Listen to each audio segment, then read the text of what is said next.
muistan sen, kui juostiin pakoon nauraen. Ja se aita me rikottiin, puhallusputkilla räiskittiin ja keltsusta pullo pöllittiin.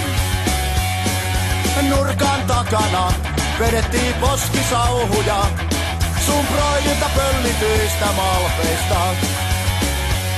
Ja toiveikkaina kollattiin lehtiputskia, jos löytyis vaikka pari urkkia. Pienen pojan elämää, ei enempää, ei vähempää. Tennarit vilkkuen mettää, juoksee räkänokka tää.